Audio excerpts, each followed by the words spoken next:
Lenovo D-Tab Compact ini menurut gue cocok banget buat para kalian wibu yang suka nonton anime atau suka baca manga atau apapun seperti browsing-browsing. Ini di under 1 juta menurut gue performanya paling enak deh. Limbah Jepang juga ya pastinya. Jadi mari kita langsung aja review si Lenovo D-Tab Compact.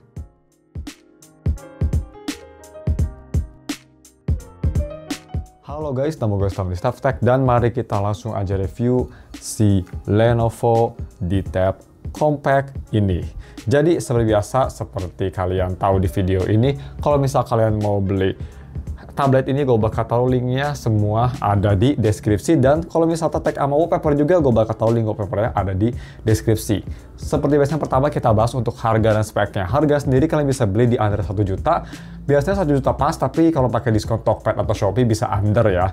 Dan itu varian 4GB RAM, 64GB internal, dan bisa di-upgrade pakai microSD. Yang pastinya WiFi only, kalau misalnya kalian mau beli, ada di deskripsi. Dan untuk speknya sendiri, kita simpel aja, dia pakai Snapdragon 665, terus dia punya layar IPS, udah Full HD, udah sangat bagus juga. Ada headphone jack, dan surprisingly dual speaker support Dolby Atmos, dan juga punya 5000 mAh baterai yang cukup awet. Jadi bagaimana untuk desain dan display sendiri? Desain depan bisa kita lihat ini seperti desain-desain iPad gitu ya, tapi ya lebih tipis dari iPad 9, iPad 8, tapi masih mengusung desain yang zaman dulu, bukan yang kayak bezel-less tablet zaman sekarang. Atas bawah masih lumayan tebal. Gak ada masalah gue sama desain depannya, kerasa compact, kerasa enak, kerasa bagus juga, masih kerasa mewah lah. Dan untuk desain belakang juga ini dia benar-benar simple banget, ada tulisan Docomo, single kamera, sangat simple banget, nothing special. Ini nggak ada yang harus kayak kita omong-omongkan, sangat simple. Terus bagaimana untuk gripnya? Gripnya sendiri ini hanya 8 inci kalau nggak salah ya 8 inci. Dan ini enak banget di tangan karena dia itu compact, jadi untuk kayak gini gitu ya, baca kayak gini sangat comfortable. Dan ini yang pastinya aspek rationya 16:9, bukan 4:3 kayak di iPad, jadi buat nonton film yang pasti bakal lebih nyaman juga. Dan bagaimana untuk displaynya buat nonton film? Mungkin kalian bertanya setelah gue bilang tadi. Displaynya menurut gue surprisingly amazing untuk harganya. Dia punya view angle yang untuk IPS pretty good, warnanya vibrant, clear, jernih, dan enak dilihat. Dan dia juga bisa lumayan gelap kalau di malam hari, jadi masih oke banget juga. Overall layarnya menurut gue kualitasnya sih untuk harganya di bawah 1 juta udah sangat-sangat bagus. Cuma memang kalau di bawah sinar matahari itu kurang bagus, tapi kalau misal kondisinya kayak cloudy, bisa kita lihat di B-roll, itu masih kelihatan, bisa kita lihat. Jadi bisa lah dipakai untuk outdoor, tapi jangan sampai terang-terang banget, kayak di atas sinar matahari banget, itu bakal gelap sebenarnya. Dan untuk haptic, yap, di tablet ini ada haptic. Dan untuk hapticnya ya, kalau misalnya kita coba kayak, coba ngetik ke YouTube gitu. Ini hapticnya suaranya lebih ke bes-bes sih. Suara kayak HP-HP 1-2 jutaan gitu loh. Jadi bukan kayak haptic yang high quality. Kedengeran nggak sih? Kayak gitu suaranya, tapi at least ada haptic, jadi ya surprisingly lumayan satisfying juga ngetik di tablet ini, nggak hampa ya, karena kelemahan tablet itu kadang ngetiknya kayak hampa soalnya nggak ada suara haptic. Di sini ada, walaupun nggak yang terbaik, tapi it's okay. Terus bagaimana untuk biometric? Biometric dia ada biometric di bawah 1 juta loh. Dia di kanan nyatu sama fingerprint, power button nyatu sama fingerprint maksud gue, kebelibet. Dan ini yang gue suka ya kayak gitu, karena gampang banget di triggernya, pakai jempol tek langsung nyala, dan nge-triggernya juga gampang. Kecepatannya memang nggak yang paling cepat, dia harus mikir dulu, tapi scanningnya sendiri sebenarnya cepat, cuma prosesornya aja butuh waktu untuk nge-unlock si HP-nya atau tabletnya. Tapi it's pretty good. Dan yang sangat bagus menurut gue dari speakernya. Untuk speakernya dia pakai dual speaker atas bawah dan suaranya sangat keras, support Dolby Atmos, enak juga, nggak bassy-bassy kayak iPad Pro gitu yang bassy. Ini suaranya memang agak flat, tapi at least suaranya jernih, soundstage-nya bagus, dan untuk di harga under 1 juta, ini sih terbaik speakernya, gue bisa jamin. Cuma memang yang agak kurang terbaik itu dari headphone jacknya. Dia ada headphone jack, mantap, bisa untuk MP3 mungkin ya. Untuk bawa tablet ini mungkin Lenovo D-Tab ke pesawat, pakai headphone gitu bisa. Tapi kalian harus hati-hati karena ini amplifiernya kurang bagus. Jadi gue pakai IEM Tangzhou Zhuan NV, itu harus 100% volumenya untuk ngedrive IEM. Yang memang Tangzhou Zhuan NV itu butuh 2 kali lipat power dari IEM biasa, tapi it's not that much. Jadi bisa dibilang amplifiernya agak weak di sini. Tapi di 100% itu masih bisa ngangkat suara dan pakai Dolby Atmos nyala ya, atau Dolby Sound nyala, suaranya sih bagus menurut gue. Dia suaranya lebih ke arah warm, jadi lebih fun. Tangzo agak sedikit bassy jadinya. Tapi masih fun, gak nutup-nutup, dan dia punya suara yang bagus, si balance-nya juga oke, nggak shouty, yang pastinya nggak bakal ngerusak yang kayak gitu-gitu. Instrumen bagus, separasi bagus, masih enak lah, kayak denger-denger di HP-HP biasanya, jadi nggak ada masalah untuk itu. Dan kalau misalnya kalian mau lihat lebih detail bagaimana kualitas speakernya, ini dia sampelnya, pakai headphone biar bisa ngedengerin ya lebih detail lah. Check it out. Terus bagaimana?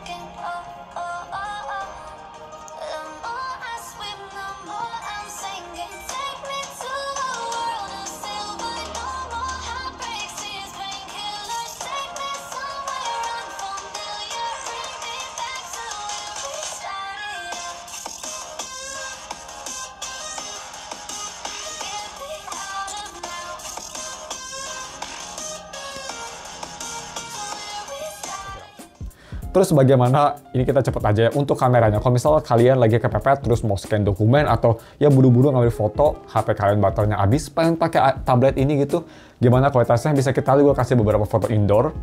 It's pretty good ya, masih oke sih menurut gue. Cuma memang dia bikin kontrasnya agak gelap dan expose-nya juga agak gelap. Jadi kalau misalnya ngambil foto yang terang banget, background-nya biasa gelap banget. Tapi overall masih bagus dan surprisingly masih lumayan detail. Foto selfie juga ya di dalam ruangan acceptable lah ya, ke HP 1 jutaan. Dan bagaimana untuk video recording? Kalau misalnya mau lihat video recording yang kamera belakang, biasa lihat kemarin di video unboxing gue bakal taruh linknya di deskripsi. Untuk video recording di sini, di reviewnya kita bakal bahas di front kameranya. Jadi front kameranya dia 5 megapiksel, tapi sama bisa nge-record 1080p juga, sama kayak 8 megapiksel kamera rear dari Lenovo D-Tab ini. Jadi bagaimana kualitasnya? Langsung aja kita lihat. Ini gue di dalam ruangan karena simulasi kayak kita misal lagi zoom gitu ya. Check it out, kalian bisa lihat sendiri gimana kualitasnya. Gue bisa bilang sih mic-nya juga pretty decent lah. Check it out. Oke, dan ini sampel video pakai resolusi 1080p. Kamera depan kalau misalnya kalian mau pakai tablet ini sebagai zoom, seperti ini. Lumayan oke sih, dan kalian bisa lihat juga gimana mikrofon ini. Gue lumayan jauh ya, kayak berapa ini? 50 cm aja, 60 cm-an. Bisa dengerin kualitasnya, gue pakai voice-nya biasa aja kan, keras-keras banget. Jadi ya, masih oke sih, walaupun agak nge-lag, tapi it's okay untuk harganya menurut gue. Oke, dan bagaimana untuk gaming performance? 665 yang pasti kalau main game enteng banget, kayak misal game-game bullet hell, atau misalnya Candy Crush gitu, game-game kayak Sim gitu, mungkin masih acceptable lah ya, kayak Farmville gitu, mungkin masih oke. Kalau misalnya buat main game rhythm, ini gua tes main Arkaya. Gua kira bakal enak, dan memang sebenarnya ini bisa ngerun Arkaya tanpa ada masalah seperti di B-roll. Tapi bisa kita lihat itu gue kadang suka missing note, jadi gue rasa ini ada sedikit, bukan touch delay, tapi audio delay. Jadi itu gue main di difficulty yang lumayan tinggi ya, paling kanan, 7 difficulty-nya. Agak sedikit struggling. Jadi itu sih menurut gue. Tapi kalau misalnya kalian bisa adaptasi dan di Arkaya juga bisa disettingkan offsetnya, bisa aja sih bikin responsif, tapi defaultnya seperti itu. Overall sih masih acceptable lah untuk harganya, untuk main game masih bisa enjoyable. Dan bagaimana untuk UI sendiri? Ini menurut gue termasuk selling point dari HP ini juga sih, karena tablet maksudnya kok HP terus ya, dari Lenovo D-Tab, gue panggil namanya aja. Kenapa? Karena kalau misal kita lihat nih ya, dia UI-nya tuh pretty much stock Android nggak sih? Jepang tuh biasa gitu ya. Lenovo memang bukan dari Jepang, tapi biasanya ini kalau pakai Docomo gitu, OS-nya tuh biasanya ada sedikit beda, kayak app drawer-nya nggak kayak stock Android kelihatan, tapi overall selain app drawer gitu, kayak di Sharp juga sama. Selain itu, overall ini pretty much stock Android dan di Android 11, dan ini hanya setahun software support-nya, jadi ya sampai Android 11 aja bisa kita lihat. Tapi ini memang stock Android. Apa artinya? Artinya performanya walaupun pakai chipset yang lumayan tua, 665, masih lumayan snappy. Bisa kita lihat di B-roll ya, gue launching YouTube memang itu harus mikir, tapi ya nggak beda jauh sama HP 1 jutaan, 2 jutaan zaman sekarang lah performanya gue bisa bilang. Dan ini berkat stok Android juga enteng, jadi navigasi around the OS kerasa smooth banget, gak ada masalah. Jadi untuk UI sih gue surprisingly untuk di under 1 juta di atas tablet-tablet lainnya, apalagi tablet baru menurut gue. It's actually pretty nice ya, jadi lumayan bagus juga. Terus yang terakhir, yang pastinya bagaimana sih untuk si battery life-nya? Jadi battery life sendiri dia 5000 mAh baterai, lumayan besar, dan ini cukup bagus juga. Terus kalau misalnya kalian cas, di sini ada LED notifikasi juga yang berwarna di pojok kiri sebelah kamera depan. Lumayan bagus. Baterainya bisa dibilang bagus juga, ini bisa bertahan pretty much 2-3 hari kalau light usage. Kalau heavy usage kira-kira 1,5 sampai 2 hari.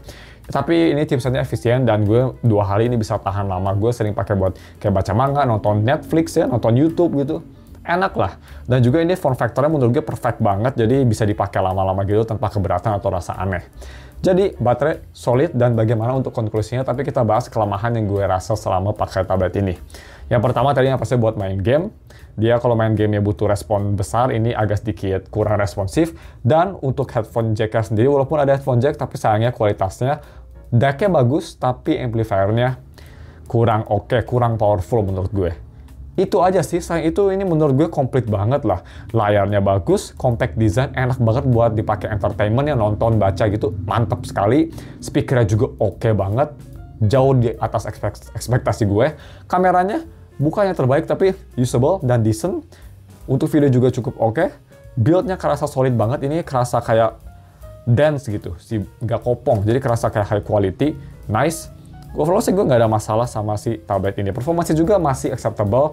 Memang kelemahannya dia hanya Android 11 yang udah lumayan tua,4, 5 tahun ya.